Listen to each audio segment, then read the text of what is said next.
Ang unang labanan, paghahanda sa eksena. Mahirap matukoy kung kailan talaga naganap ang pinakaunang digmaan sa kasaysayan ng tao. Wala tayong mga nakasulat na tala mula sa sinaunang panahon.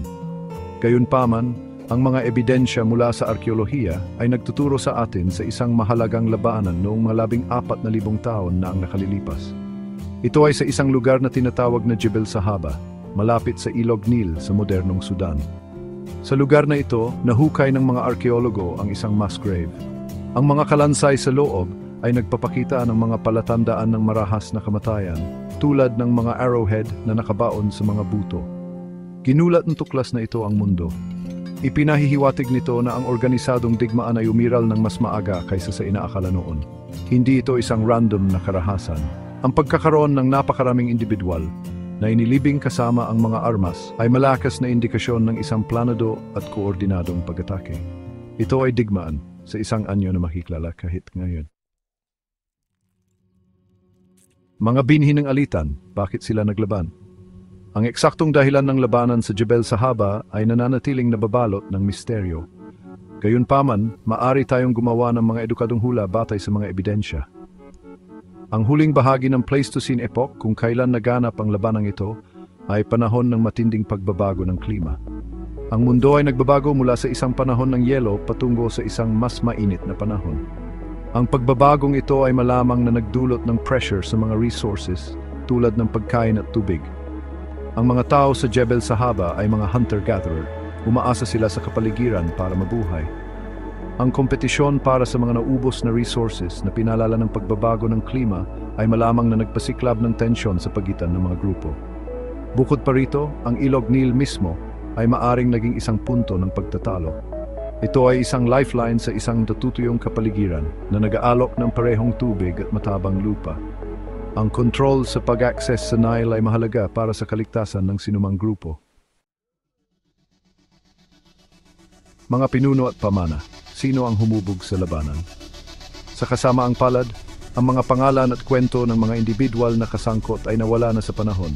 Hindi natin alam kung sino ang namuno sa pag-atake o kung sino ang nagtanggol laban dito.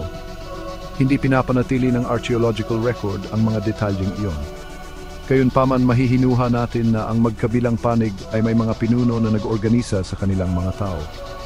Ang mga pinunong ito na hinimok ng pangangailangang protektahan ang kanilang mga tao at siguruhin ang kanilang kinabukasan ay gumawa ng nakamamatay na desisyon na makisali sa labanan. Ang kanilang mga pagpipilian na ginawa sa panahon ng kawalan ng pag-asa at kawalan ng katyakan ay nag-iwan ng isang pangmatagalang marka sa kasaysayan ng tao. Ang pamana ng Jebel Sahaba ay hindi lamang karahasan, kundi pati na rin ng inobasyon. Ang pagkakatuklas ng mga advanced na projectile points ay nagmumungkahi na ang mga sinaunang taong ito ay nakabuo ng mga sopistikadong armas. Ang labanang ito ay maaring nagudyok sa pagsulong ng teknolohiya na hinimok ng pangangailangang makuha ng kalamangan sa mga karibal. Mga alingawngaw ng digmaan, ang pangmatagalang epekto. Pinipilit tayo ng labanan sa Jebel Sahaba na harapin ang isang mahirap na katotohanan. Ang digmaan ay hindi isang modernong imbensyon.